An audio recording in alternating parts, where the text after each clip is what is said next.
Get fired up.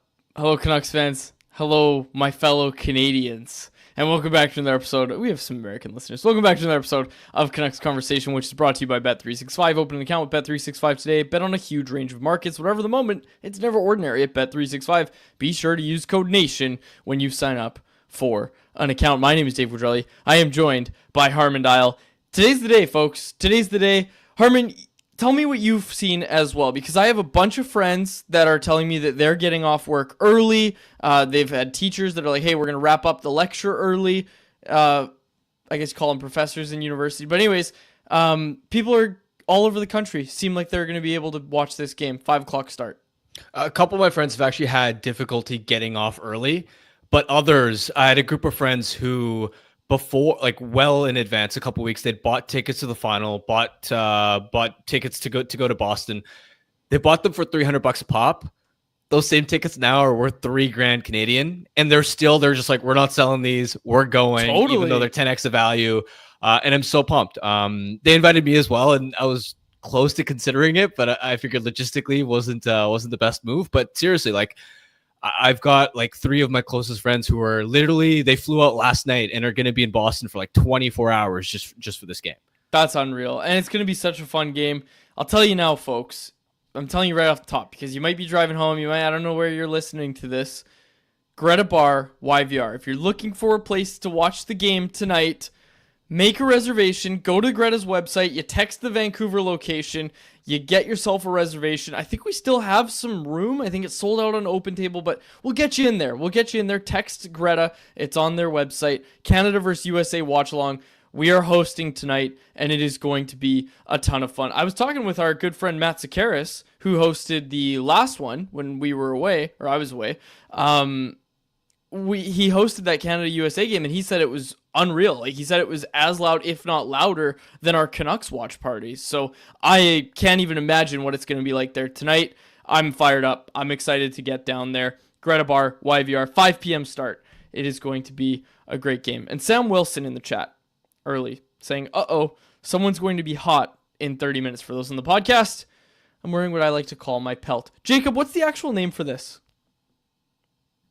I have no idea. All right. Jacob's going to work on that. Jacob's going to find out the answer. What's the actual name of this? Seriously, what's the actual name? Because it's plaid, but it's got... I don't know. It's got fake fur on it. It's got fake You look like you're fur. ready to... Like, I remember in social studies, they would talk about how in the Russians in the cold winters would go to war and just how unbearably cold it was and how many soldiers would die because of the temperatures. Not me. I feel like that outfit, that pelt hat, whatever you want to call it, is perfectly suited for those types of conditions. Okay, I've looked it up. I see a few different names for it, but it looks like a trapper hat might be the go-to name. I think. I don't know. Most people just call it like fur plaid hat, but I've seen trapper hat. I see trapper hat. Yeah. Dude, are trappers still a thing? Like, is that still a career for people? I don't believe so. I don't think so. Jacob, book a trapper as our next guest. Yeah, people are calling it trapper hat. Jacob, get a trapper on the show. Jeff Paterson's going to be on the show while we await a trapper to join us. Jeff Paterson is going to join us on today's show in a matter of moments. Chat is hot. Chat is heavy early on here. BC Mental Health Foundation is our super chat charity partner, and we'd love for you to donate to them. If you want to make sure your question or comment gets on the show, hit us with a super chat, and all of the proceeds will go to the BC Mental Health Foundation. Okay, Harm, I said it a few times. I'm going to try not to repeat myself too much, but I am fired up for this game. Canada, USA, for the gold. Where do you want to start here? There's this group chat talk. There's obviously Bill Guerin, who we should also mention. Well, what he said wasn't the best, obviously. He didn't come out and say, yeah, it's a rallying point, the 51st state stuff. We talked about that yesterday as well. It seems like people still think that was what he said in the article. It wasn't exactly that. But he still said dumb stuff. And they had a call with President Trump today. How have I not seen that? You haven't seen this? This is like the biggest story. This is what happens. I had stuff going on all morning. Okay, what happened? And Garen said it was mostly hockey focused, and they're not trying to turn this into a political forum. But there was a little bit of discussion about the 51st date. You gotta be. Oh my gosh. Okay. Like, oh my gosh. The Americans, all the American players were just like, because they were asked about it after, they were like fired up. Apparently, it was like a 5-minute type of call. Did someone ask JT? Oh yeah. Oh seriously? I was joking. Did someone really? Man, I can't believe I didn't see this. How have I not seen this? What did JT say? I was joking. What did he say? I will look it up right now, but it was about what you would expect. 1 sec here. Let's find it. Dude, JT getting a call from Trump is like okay. So this is from Chris Johnson, who tweeted this out. JT Miller on Trump's call. Quote, "It was so awesome to get his support. It's a pretty big deal for him to take time out of his schedule to talk to us for 5 minutes. It's just another one of those things where we're kind of pinching ourselves this tournament." All right. No comment. No comment for me. I'm going to resist commenting on that. All I'm saying, how many territories do we have? 3, right? 3 territories? U.S. is 10 provinces, 3 territories. Thank you. 4th territory. Not a province. They're not worth being a province. Territory. What's the difference between a territory and a province? Historically, it just had to do with like population and different forms of government. The territories now get essentially the same representation as provinces do. It's just, it has to do with historical classification. I think it sounds cooler to call the U.S. the 4th territory than 11th province, so that's what we're going to see. Okay. Jeff Paterson's got some comments early on. We'll let him verbalize those comments. Let's bring in Jeff Paterson to help us preview this game. Talk about some Canucks notes from today's practice. Jeff Paterson is brought to you by a Toyota Pacific, who I'm going to talk about at the end of his hit. Jeff, do you like my hat? No, I said, how in the chat, I said, how did you not see the JT Miller stuff? And I said, you were probably too busy looking in the mirror, realizing how ridiculous you look, and therefore you weren't paying attention to anything else. But nice hat, by the way. And Harm, hi. Hey, J Pat. I think I'm going to wear it tonight, but it might get warm. And someone in the chat also said someone's about to get really warm in 30 minutes, and I'm already getting warm, and we're 8 minutes into the show. So we'll see how long this lasts. Maybe I'll keep it to a short show so that I can cool down the cranium here. Jeff, just tonight's game. Obviously, you've seen more about it than I have. What are you expecting? Like, do you think these guys are going to fight? Maybe not right off the hop again. Do you think there's going to be some fisticuffs again tonight? I'm going to be surprised if there are. I think that that was perfect way to start Saturday's game, a preliminary round game. I think they're all business tonight. I think it's being intense and physical. And guys are going to want to. I think it's going to feel more like the start of a lot of those World Junior games where you can't fight in the World Juniors, but you're trying to just run everybody out of the rink in the first couple of minutes of play. So I'd expect that, and certainly neither side's going to back down or give an inch. So I'm looking forward to it. Look, the U.S. played almost a perfect game in that preliminary round game. I'm sure the game plan is the same. Can they execute that well? I woke up this morning as a proud Canadian hoping that today was the one day a year that Connor Hellebuck isn't on his game. That's not a sound strategy if you're a Canadian, though, going into this one. They've got a huge edge in goal. We know that. And I expect Hellebuck's going to be incredible. And so can they do more than they did on Saturday and score more than one goal? They're probably going to have to. But I don't expect that it's going to be a track meet in a high-scoring game. I wouldn't be surprised if it's a repeat of 3-1. It's just a question of who's going to get the 3 and who's going to finish with the 1. So I was on vacation last week down in Mexico. I found those games in a sports bar, and I watched each of the first 2 Canadian games against Sweden and against the U.S. But it's one thing to watch in a sports bar in Mexico where you're one of about 3 people in the place that's paying any attention. College basketball on most of the TVs, but the hockey was on. The sound isn't up.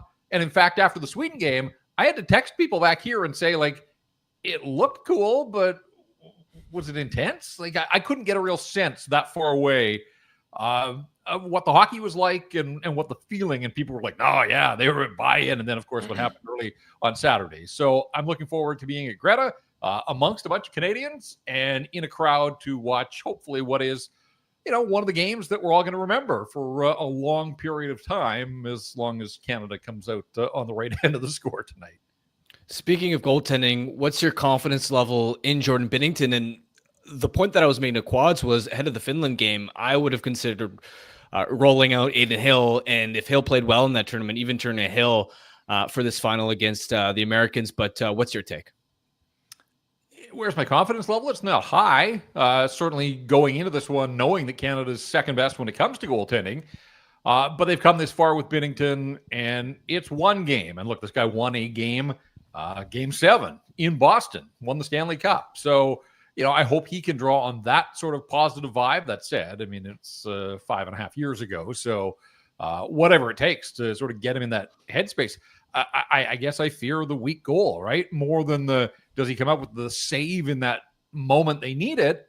I think he's capable of doing that, but we've already seen it in this tournament that some of those weak ones can get past him. And, that's the last thing Canada can have is giving up an early one like that could be deflating. The crowd obviously is going to be all over him and into this one. And even though there'll be lots of Canadians in the building, it's still going to be a pro-U.S. crowd in Boston.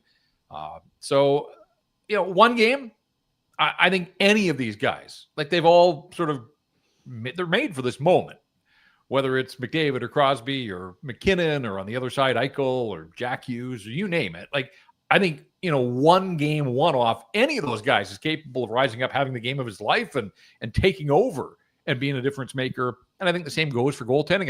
If I was the U.S., I'd feel a lot more comfortable with my guy than the guy at the other end of the ice. So I hope that when all is said and done, that we're not fixated on Jordan Binnington's performance. If we are, it's probably for the wrong reasons. And I just hope that there's enough out in front of him in the Canadian lineup to get the job done. And even if he does give up a leaky one, that there's enough offense and enough determination and enough Canadian spirit to ultimately tip the result in the Canadian direction. Jeff, slightly shifting to the Canucks. Mike Sullivan still thinks Quinn Hughes is on his way out there. That didn't happen. Quinn Hughes not cleared to play. He really wanted to play. What did you make of this whole situation where, again, we were told, yeah, he's on his way. Then he was at practice, said, I'd love to go, but I can't because of the rules. What do you make of this whole situation? Yeah, I was caught off guard like everybody when Mike Sullivan came out and said that. And then, literally minutes later, Quinn Hughes is on the ice at Rogers Arena and he's practicing in a non-contact jersey. And I'm like, well, wait a sec. He's in a non-contact jersey on Tuesday afternoon in Vancouver, and you're telling me that he's going to airdrop into this essentially a Game 7? So I guess I was skeptical all along. And then the drama that unfolded with Quinn then getting out of the non-contact jersey and just being a regular participant in practice on Wednesday afternoon. And, we had a chance to talk to Quinn. He was in pretty good spirits on Tuesday. Then his practice wrapped up on Wednesday. The word came out that no, he wasn't going to Boston. He wasn't going to play. We asked to speak to Quinn again, and we were told by Canucks PR that nope, he's not talking, that he said everything he had to say the previous day, which was I found a little bit odd just because the story had changed completely and had reached sort of finality with the Four Nations. And Quinn's a pretty easygoing guy. I think he understood that he was a central figure, certainly in these last couple of days. So I was surprised that we didn't get a chance to talk to him. Went down to the rink again today. They didn't practice, but they held off-ice workouts. And again, requests were made and no Quinn Hughes.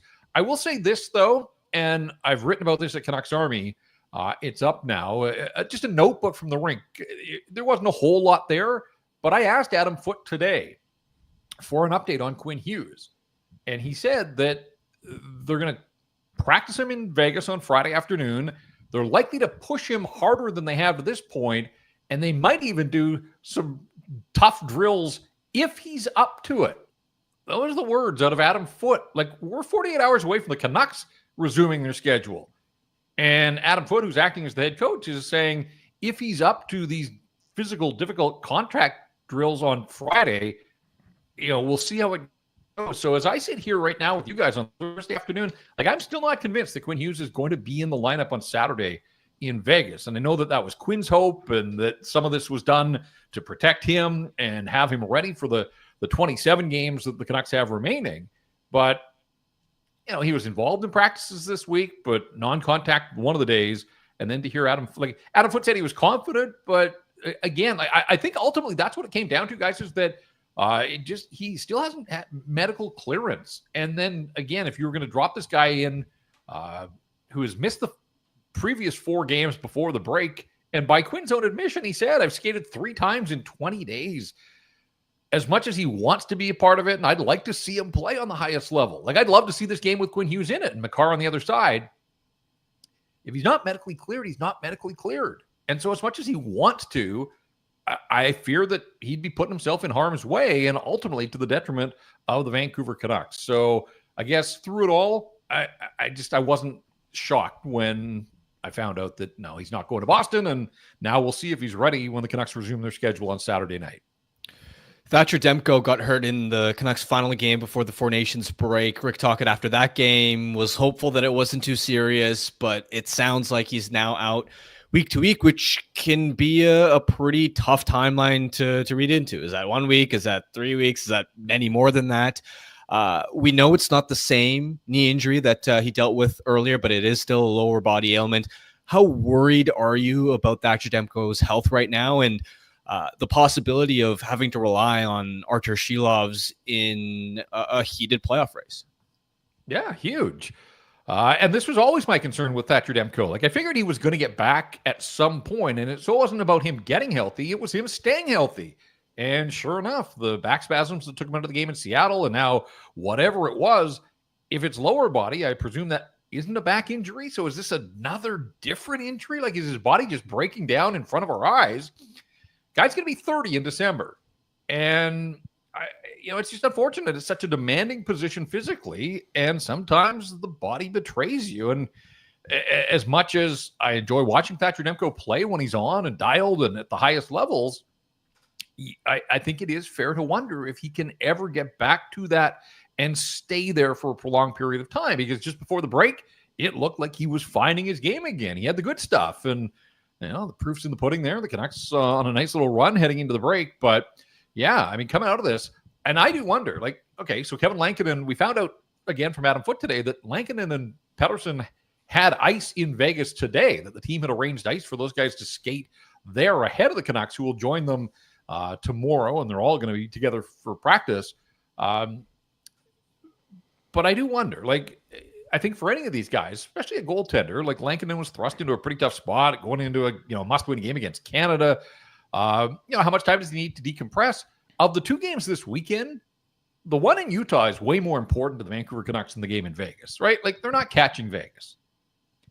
I wonder if they throw Artur Silovs at Vegas on Saturday night and give Kevin Lankinen an extra day to recover and to prepare and have him go against Utah on Sunday. It's back-to-back for both of those teams. Utah's in Los Angeles on Saturday night, so there isn't really an advantage either way there.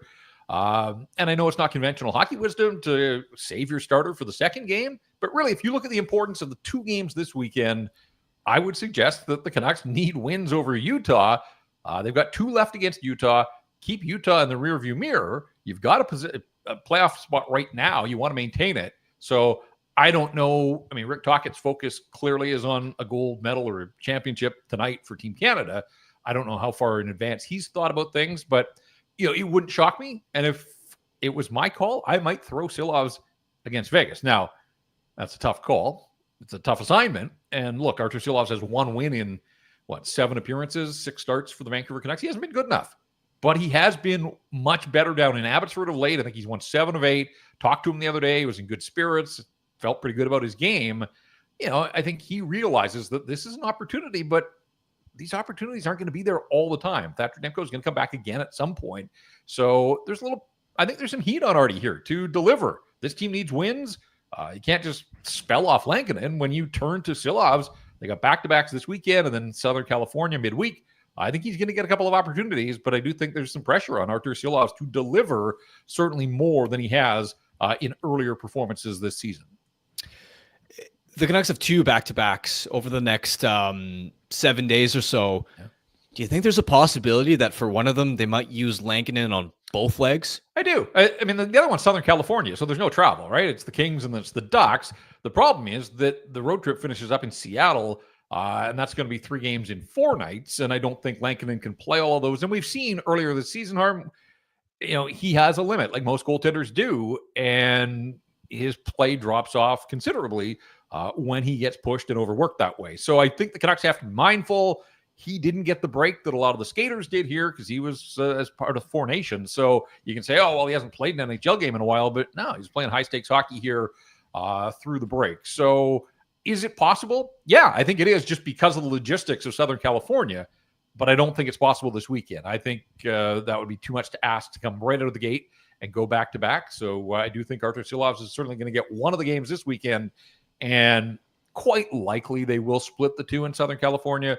But I do think if you had a situation where you had to run a goalie in back-to-back games like that, Los Angeles and Anaheim would be among the easier opportunities in the National Hockey League to make something like that happen. Okay, let's not beat around the bush here. It was a very disappointing Four Nations for Elias Paterson, and ultimately we were talking about it yesterday, Jeff, and it's like, really, it was just more of what we've seen all season from him, right? We were looking at this tournament as, maybe it's a chance for him to bounce back, maybe it's a chance for him to build some confidence. None of that happened.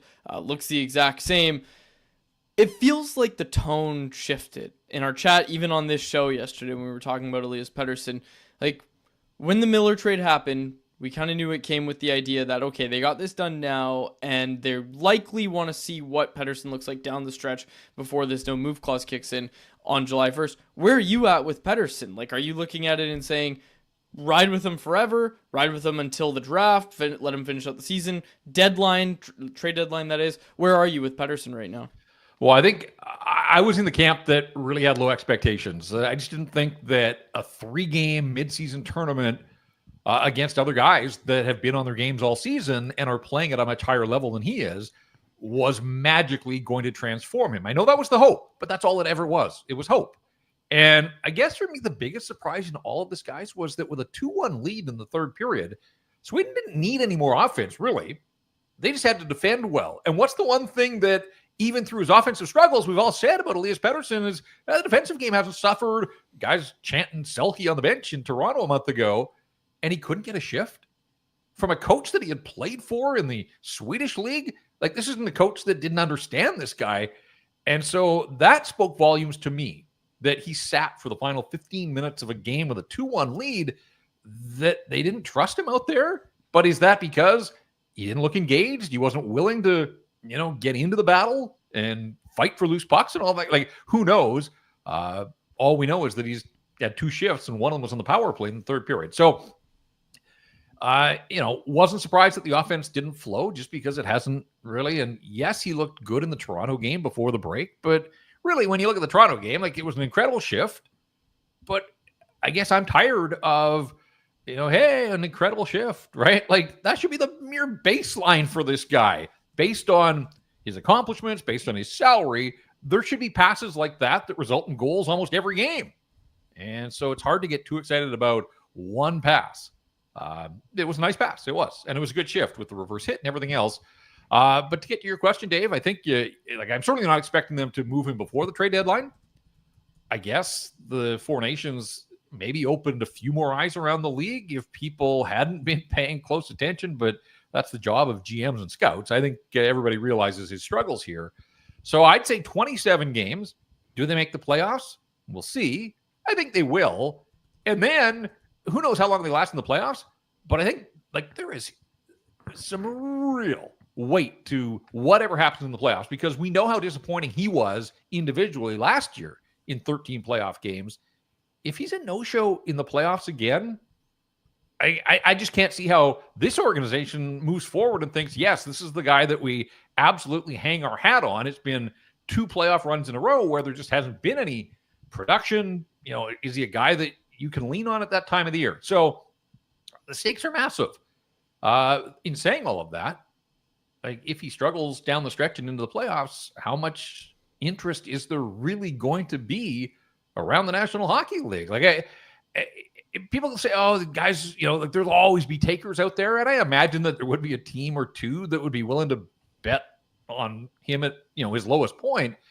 But what are they willing to give up? And, are they teams that can afford that contract? Like, there's a lot of moving parts here. So I think he remains with the Canucks down the stretch here. But, if it doesn't go well, I would say all bets are off. And in fact, I would probably hedge mine that they would look hard at trying to offload him before the trade protection kicks in. Good stuff, Jeff. Good stuff. We'll see. And we'll be talking to you a lot in the meantime. We'll see. Maybe more Selke performances change the tune of all of us. Jeff, Maybe, thanks so much for maybe doing a few this. more passes or shifts in the games ahead. Let's hope so. In fact, let's hope there are a lot more passes and shifts in the games ahead starting on Saturday in Vegas. Cheers, Jeff. Thanks for doing this. All right, guys.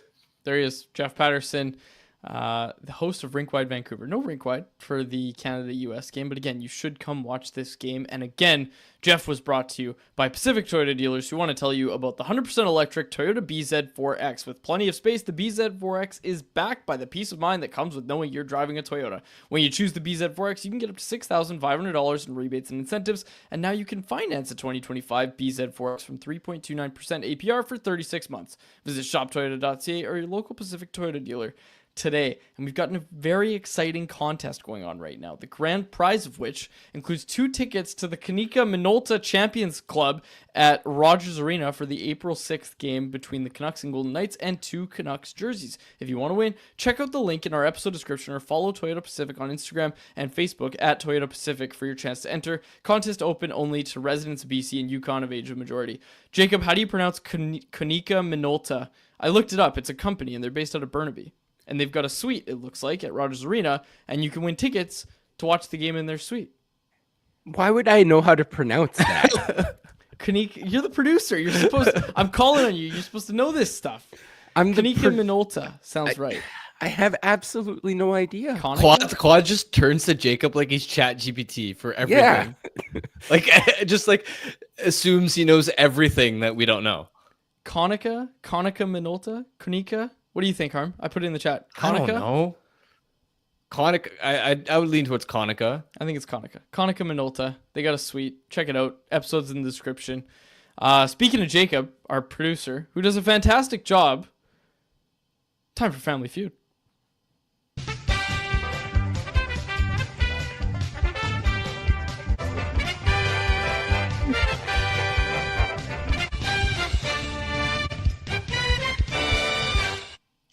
And I'm going to point out the last few weeks, our regular listener, Karen Versation, has been setting an over-under for your guys' point totals. A very lofty 209.5. Mm-hmm. Karen taking the over. It's an easier survey this week. I almost even considered not putting a loss graphic into my show prep because I'm that confident you guys are going to get it. But hey, I can only work with the data that gets given based on the listener responses. And I think you guys are going to crush this one. All right, Quads, I'm going to go over the rules once again. Actually, I realized I forgot to get a couple of my files in here. So I'm going to get the timer loaded up in the background while I tell you the rules. You're going to have 25 seconds on the clock. Your time will begin when I finish reading the first question. If you can't think of an answer, just say pass and we'll get back to it at the end. David Quadrelli, are you ready? Yes. Where would you rank Thatcher Demko on the all-time Canucks goalie list? 3. Who is the best player the Canucks ever acquired via trade? Marcus Naslund. Which current Canuck has the best off-ice fashion/style? Elias Paterson. Name a Canuck who won any Olympic medal. Roberto Luongo. Which pending Canucks UFA should be their number one priority to sign? Kevin Lankinen. Good work with a second to spare. All right. Get Herman's attention. I'll tally up your score.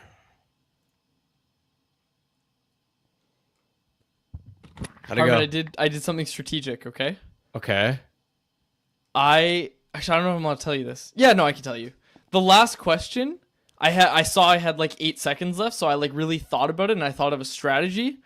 And I decided to try to leave the number one answer. Like, it's a pretty obvious number one answer, and I tried to leave it for you just in case you get buzzed, because it's the last question. So if you get buzzed, the first thing that comes to mind should be the right answer. So I did that on purpose. Sure, you did that on purpose. Okay. Oh my gosh. Okay. You know what, though, Harm? Once again, Quads has put forward an absolute stunner of a round. Let's go. Okay. Last week, what was it? Was it 182 that you put up? No, it was like 195, wasn't it? Oh, it wasn't 195. I think it was 182. This week, you put up 183. Oh, what? Quads absolutely crushed it. Okay, Jacob, if the last question, I know I got the number 2 answer. No, you did not get the number 2 answer on the last question. Oh, okay. Sorry, Carmen. Your strategy was completely. I was Okay. sitting here like laughing to myself when you were telling Harmon this. All right, Harm. Forget everything I said. You got this. All right. All right, Harmon, you're going to have 30 seconds on the clock. Your time will begin when I finish reading the first question. If you give one of Quad's responses, which I think you probably will, you'll hear the buzzer, and I will ask you to try again. And if you can't think of an answer, just say pass. We'll come back to it at the end. Okay, Harmon so I Dial. need less than 20 points? You need 17 points. Okay, all right. Harmon Dial, are you ready? Yeah. Where would you rank Thatcher Demko on the all-time Canucks goalie list? Third. Try again. Fourth. Who is the best Canucks player ever acquired via trade? Luongo. Which current Canuck has the best off-ice style and fashion? Demko. Name a Canuck who won any Olympic medal, not gold. Sedins. Which pending UFA should be the Canucks' number 1 priority to sign? Lankinen. Try again. Besser. There you go. Just in time. Yeah, you guys won. Yeah, I'll put your win up there. We'll go through it again. Let's go. Back-to-back weeks where you guys absolutely destroyed Family Feud. Yeah, so where's all those Fraudrelli people in the chat? Awfully quiet these days. You've been on a heater, man. That's right. Awfully quiet. All right, so I got 192 last week. People Okay. in the chat corrected us. Okay. I knew I got over 190. Yeah, so not quite as good as last week, but still impressive. All right, so we'll go through for the first question where Demko ranks on the all-time goalie list. Quads, you got the number 1 answer. 3, Harmon. Fourth was, number 1 answer. 3rd all-time. Sorry, numbers confusing. That's me here. complicated. Yes, it is. Number 3 answer was 4th, so that was Harmon's answer. The second answer was number 2 answer was 2nd, with 27 points there. I think a lot of people probably would say Luongo, Kirk McLean, Demko, but I looked at Kirk McLean's numbers. They were not good. Even in the Cup year in '94, he had the 34th best save percentage in the NHL. So I think Kirk McLean is well liked because he just seems like a really good guy, and he still is involved in the community, and he went to a Cup final, but he was nowhere close to a Vezina trophy with the Vancouver Canucks. So no. I would probably have put Demko 2nd if I was filling that one out. Who is the best player the Canucks ever acquired via trade? You guys got the number 1 and number 2 answer. Luongo was number 1. Naslund was number 2. Some honorable mentions on there. JT Miller, Todd Bertuzzi, and Alexander McGillney. And I think there was someone who was trying to be a little funny in their responses, because I think there was a Keith Ballard response, and I think there was a Nikita Zadorov in there as well. So if you guys want to taint the data like that, go ahead. I'm not going to stop you, but just know I will judge you as I'm filling out my sheet in the background here. Which current Canuck has the best off-ice fashion / style? You guys got the number 1 and the number 4 answer. So Elias Paterson was 1. Thatcher Demko was number 4. Connor Garland, number 2. I think people like the Garland turtleneck. I did say off-ice fashion. I like Garland's on-ice fashion. The way he rocks his like neck guard turtleneck. I think I love that. Anyways, name a Canuck who won any Olympic medal. Again, you guys got number 1 and number 2, Roberto Luongo, and then I did put the Sedins together just because it made sense for this one. Other options were Ryan Kessler, Igor Larionov, Ed Jovanovski, Matthias Oland, all winning Olympic medals. Finally, which pending Canucks UFA should be their number 1 priority to sign? Now, funny story, when this first went live, Drew O'Connor hadn't been extended yet. 2 of the first 3 responses to this were Drew O'Connor. And of course, once he signed, I had to take his name off the list. He did not get any more love. This one was easy. This was why I knew you guys would absolutely crush it, just because the overwhelming majority picked either Lankinen or Demko. Lankinen was the number 1 answer with 52. Demko Besser number 2 with 30.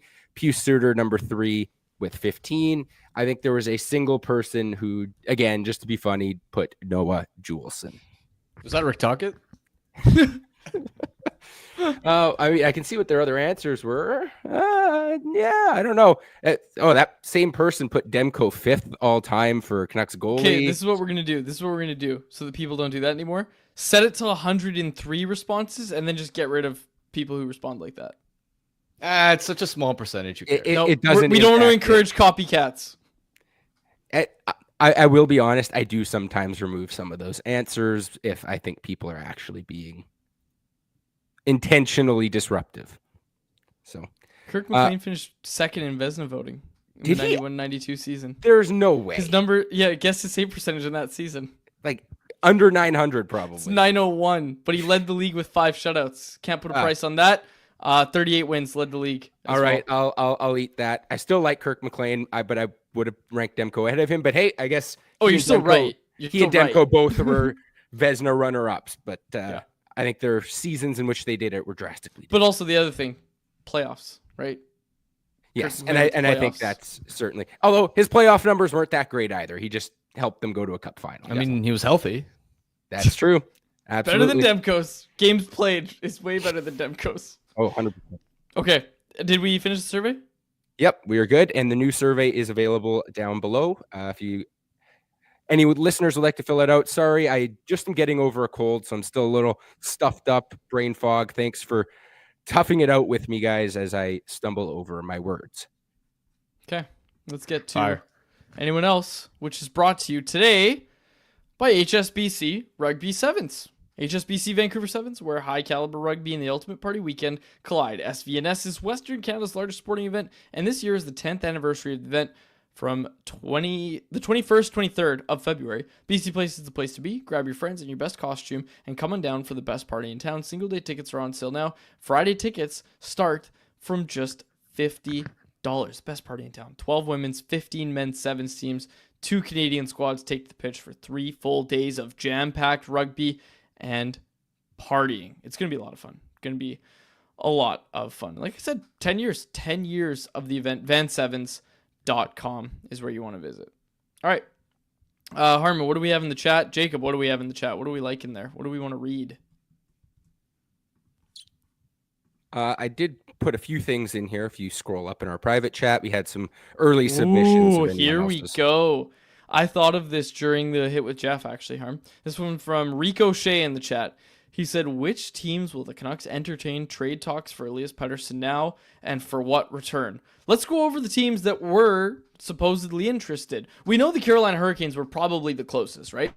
Before they made the Mikko Rantanen trade. I think that much was clear, is that they talked very seriously about an Elias Paterson trade with the Canucks before they made the trade for Mikko Rantanen. The crazy thing is, the Carolina Hurricanes have enough cap space to fit in Paterson and then go sign Mikko Rantanen anyway next season, if I'm correct about that, right? Yeah, but they aren't going to do that. No, they're not going to do that. So, and they also don't have the assets at this point. You would think they don't have assets that the Canucks would want in return for that. So it needs to be, like Jeff said, you lose a team like that. The Avs, do they want to bring in Elias Pettersson? Maybe they were interested as well. But again, probably not. It comes down to fit. It comes down to fit, and I don't know if there's a fit. Exactly. I mean, Nate has been a perfect fit in Colorado. He's a UFA at the end of next season, so he's going to need a pretty big raise. Plus, McCarr needs a big new deal. I don't know how you can add Pettersson's 11.6 on top of that.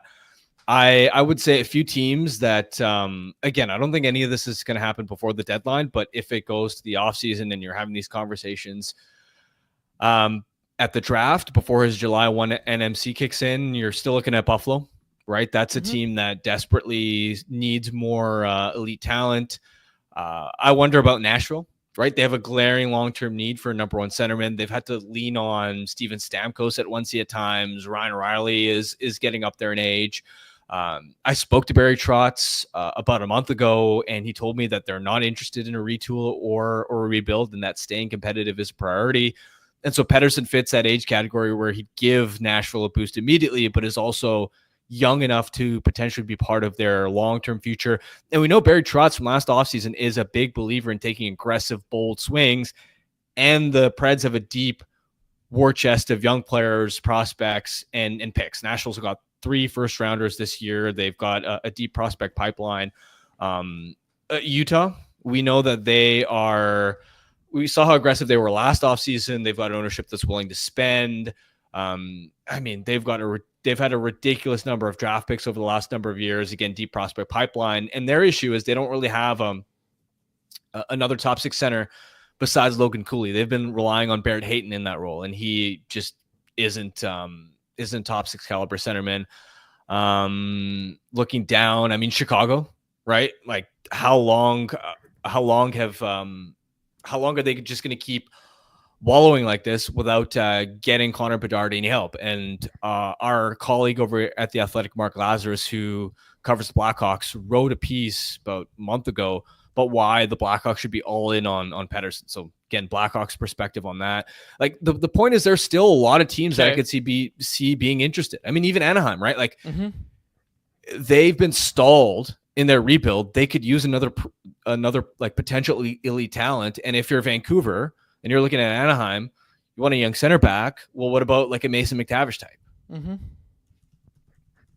The point is, like, even if Paterson struggles down the stretch, I still believe that there would be a long list of potential suitors for him. Yep, I think you're right.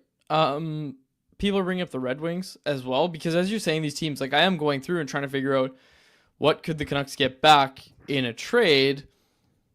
When you said Chicago, I was like, for who? Like, if Connor Bedard's not coming back the other way, which he's not, I don't know. Like, who on Chicago?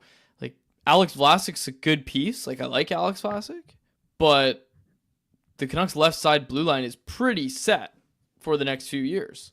I don't know. Do you see a fit on Chicago? And not to nitpick, but like Chicago was the one I looked at where I was like, they've got an interesting amount of cap space.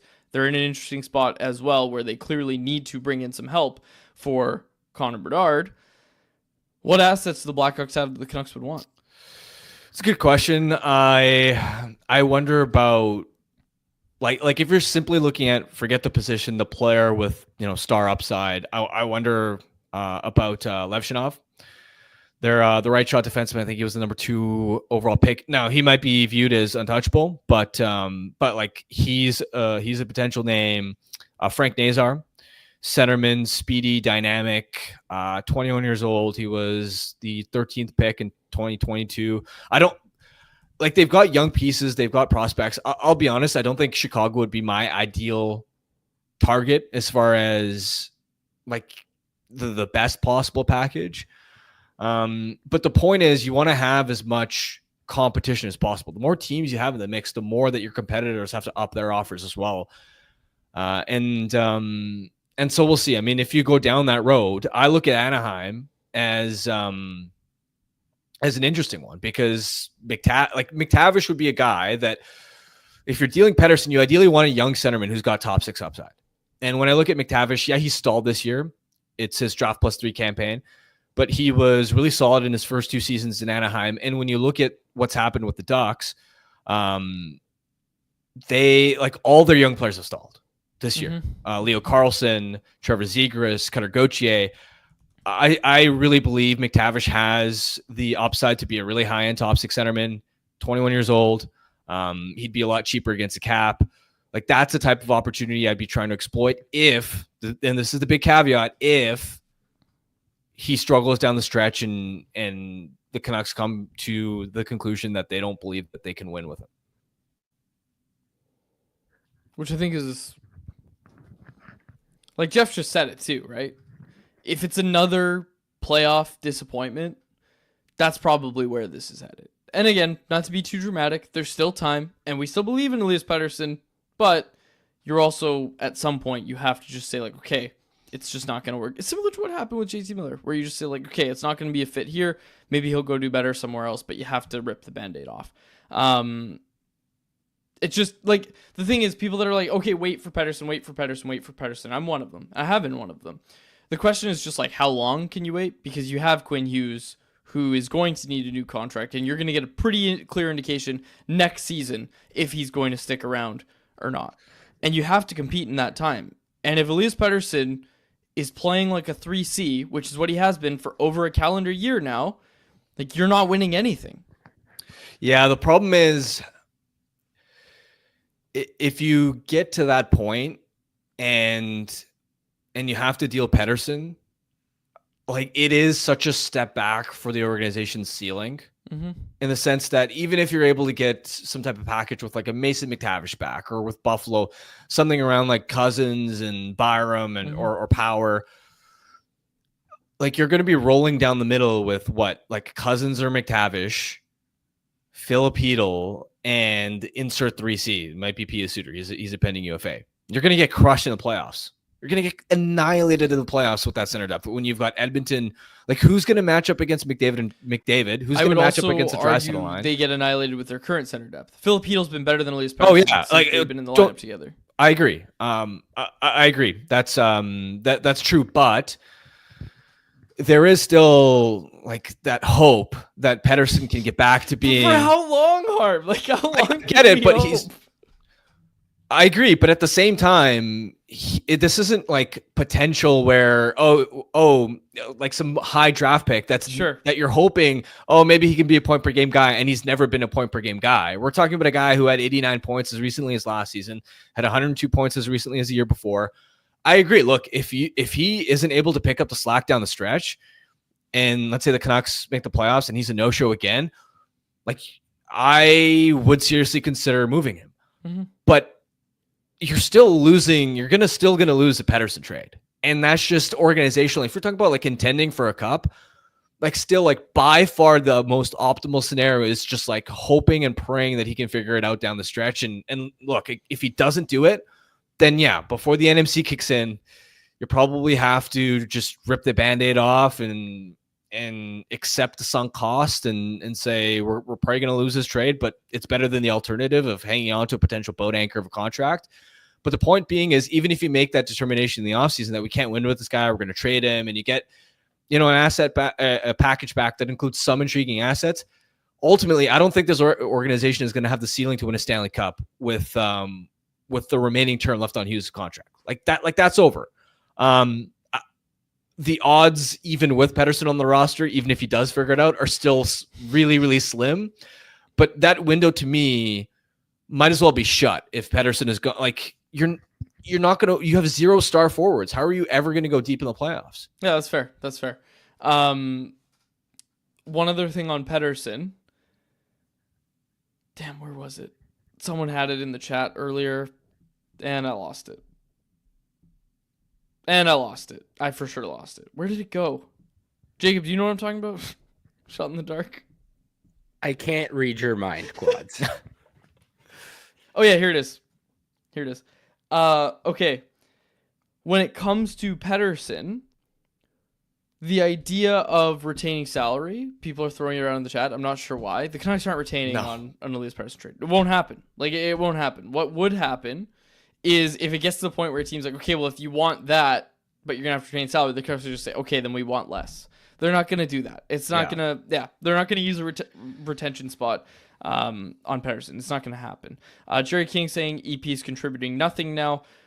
Again, I agree. Like, I agree. It's just, it's tough to watch right now. And it's been over a year, and maybe I'm reading in more than I thought than most people are, but this struggling at Four Nations, getting benched by Sam Hallam, man, like that has to be, for me, this is the lowest point for Elias Pettersson. Yeah, and like just to sum it up, because I think made the case and made arguments, sort of both for and against sort of keeping him. My overall thoughts on this are you're screwed if it doesn't matter whether you want to trade him or keep him. If he struggles down the stretch, you're kind of screwed. You're kind of in a bind where if you trade him, that might be the lesser of the two evils. Like I'll definitely agree with you on that. But again, as an organization, your ceiling of going deep in the playoffs without a star centerman, when you already lack elite juice in your top six, is like it's a massive, massive concern. And I think your window kind of closes there. Now, of course, if Paterson struggles down the stretch and this is who he is as far as not getting back to being that 90 to 100 point player, well, then it's the same scenario in that sense too, where you don't have any game breaking star forwards. Your window's kind of shut. You're screwed there. at that point in the offseason, it's about picking between the lesser of the two evils. It's which poison do you want to take, and that's why really, again, I'm going to emphasize this once more. It is not even close when you look at the three scenarios of Paterson figuring it out, Paterson struggling down the stretch and you keep him, Paterson struggling down the stretch and you trade him. Like the first one is like miles better than all the others. At that point in the offseason, you're screwed either way, in my opinion, if he doesn't figure it out. I think you're right. There's one thing I want to talk about here. The idea of losing a Paterson trade, right? Where you make the trade, you're going to lose it. I heard that all the time leading up to the JT Miller trade. I know it only 20 days ago. Canucks haven't played a ton of games, but it's hard to say right now that the Canucks, they unequivocally lost the JT Miller trade. I mean, they flipped an asset to go get Marcus Paterson and Drew O'Connor, both of who are now signed. They get Philip Hedl. They get a prospect they like in Victor Mancini, who came in 6th on our prospect rankings over at CanucksArmy.com. Shout out to Dave Hall. I don't think the Canucks lost the JT Miller trade. I know it's early, but again, and not even with the context of, they had to get rid of him because X. Not with that context. Just on paper, when you look at it, like, I don't think the Canucks lost the JT Miller trade. I think both teams got better. I think both teams got what they wanted out of that trade. Again, am I wrong about that? No, I think you're fair. I guess I should clarify. You might not lose a trade in a vacuum in the sense that if Paterson continues sputtering and in what's left on that contract, you might end up winning that trade in isolation. Mm-hmm. But big picture as an organization, you're not. And look, even with Paterson, I think their path for reconstructing themselves as a deep contender with the 2 years left after this season on Quinn Hughes' contract is very slim, is very narrow. But if put it this way, regardless of whether you keep or trade him, if Paterson isn't a 90 to 100 point player, you're not going anywhere in the playoffs. I'm sorry, even if you have cap space, even if you get some, even if you get some pieces back, we're talking about a team that since January 1st, even when they've been playing better hockey, they're 31st in the NHL in goals scored per game. And you subtract Paterson from that equation, like, what's your top 6 look like? And we haven't even mentioned, it doesn't sound like this management group is motivated to re-sign Brock Besser, so you might lose him as well. And again, you're going to have oodles and oodles of cap space and assets to go out and to try and find guys. But how many elite game breakers are actually available? Like, you want to talk about a Mikko Rantanen or Mitch Marner or Nick Ehlers? Well, guess what? More than half the league has cap space and will want to be in on those guys. Yep. It's just, especially with the cap going up, every team has resources, but it's not as if the pool of elite star players is expanding. And that's ultimately the big concern for me, is just look at how star-studded like Tampa or Colorado's teams were when they won cups. Just so loaded with elite sort of difference makers.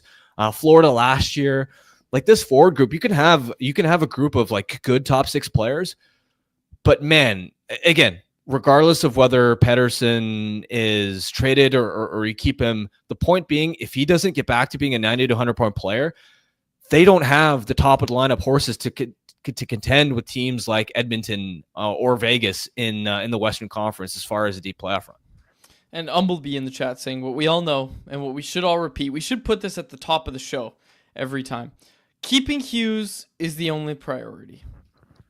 And then Umbleby goes on and asks, does he prefer this core or any winning core? We will see. We'll see. More Paterson trade stuff coming in. Jerry King suggests EP40 straight up for Logan Cooley. He said, I got Cooley's rookie card, so I need to make some money on a trade. I love that. That is how I cook up trades. It's like, how can this benefit me? I love it. Love it. Okay, Harm, do you have anything else you wanted to get to? Nope. Okay. Would you like to pick the bet for tonight's game? We're not picking money line because I'm not allowed to do that. But would you like to pick a goal scorer for tonight's game? I don't want to jinx anything. A goal scorer? Come on. No. Oh my gosh. Not feeling it. Oh my gosh. It's time. He's done a lot this tournament. He's been phenomenal. It's time. Sidney Crosby, anytime goal, plus 350. 50 odds. You can get that right now over at Bet365, a proud partner of Canucks Conversation. Open an account with Bet365 today and bet on a huge range of markets. Whatever the moment, it's never ordinary at Bet365. Be sure to use code NATION when you sign up for an account. Must be 19 plus to play. If you choose to play, please play responsibly. All right, folks, just over 2 hours until puck drop tonight. Join us at Greta Bar YVR. We're looking forward to seeing all of you out there. We'll say hi to you. Make sure you say hi to us. We want to know who's watching the show and coming out to the party. Always fun to meet all the people out there. Okay, we will wrap it up there for my co-host Harmon Dial and our technical producer Jacob Azar. My name is Dave Quadrelli. Thank you so much for this episode of Canucks Conversation. Canucks Conversation is live Monday through Friday, every weekday at 2 p.m. over on the Canucks Army YouTube channel. Make sure you like, subscribe, and interact in the YouTube live chat every day with us, folks.